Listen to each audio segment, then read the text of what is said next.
ప్రపంచంలోనే అత్యంత కట్టుదిట్టమైన కేజీబీ స్థాయి రక్షణ వలయంలో ఉండే రష్యా అధ్యక్షుడు వ్లాదిమిర్ పుతిన్పై హత్యాయత్నం జరిగిందన్న వార్తలు అంతర్జాతీయంగా పెను సంచలనం సృష్టిస్తున్నాయి. ఉక్రెయిన్తో యుద్ధం తీవ్రతరమైన వేళ నోవ్గోరోడ్లోని ఆయన ప్రైవేట్ నివాసం లక్ష్యంగా ఈ దాడికి ప్రయత్నం జరగడం మాస్కో భద్రతా వర్గాలను ఉలిక్కిపడేలా చేసింది.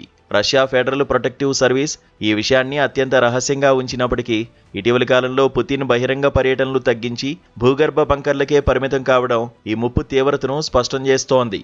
ముఖ్యంగా మాస్కో నదీ పరిసరాల్లో అదనపు బలగాల మోహరింపు, క్షేత్రస్థాయిలో మొబైల్ సిగ్నల్స్ నిలిపివేయడం వంటి చర్యలు సాంకేతిక పరిజ్ఞానంతో కూడిన డ్రోన్ దాడుల భయాన్ని ప్రతిబింబిస్తున్నాయి.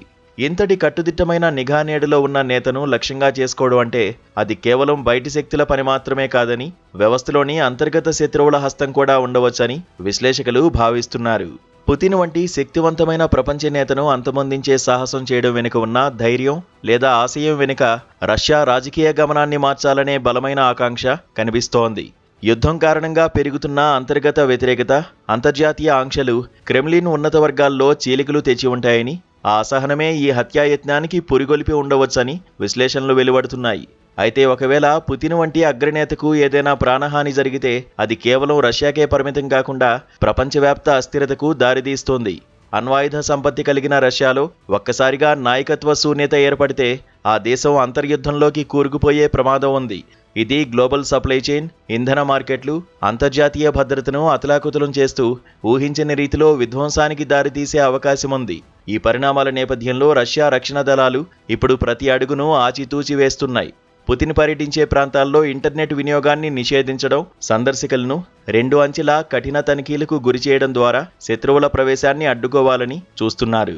డ్రోన్ దాడుల నుండి రక్షణ పొందేందుకు అత్యాధునిక ఎలక్ట్రానిక్ వార్ఫేర్ సిస్టమ్స్ను నివాసాల వద్ద ఏర్పాటు చేసినట్లు తెలుస్తోంది. యుద్ధం ముగియకుండా, అంతర్గత విభేదాలు సమసిపోకుండా పుతిన్కు ప్రాణగండం పొంచి ఉందన్నది కాదనలేని వాస్తవం. రష్యా వర్గాలు ఉక్రెయిన్పై ఆరోపణలు చేస్తున్నప్పటికీ అటు అమెరికా, ఇటు ఉక్రెయిన్ ఇంటెలిజెన్స్ సంస్థలు ఈ వార్తలను తోసిపుచ్చాయి.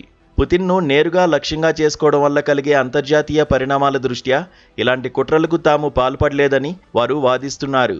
గతంలో కూడా పుతిన్పై కనీసం 5 నుంచి 6 సార్లు హత్యాయత్నాలు జరిగినట్లు చరిత్ర చెబుతోంది.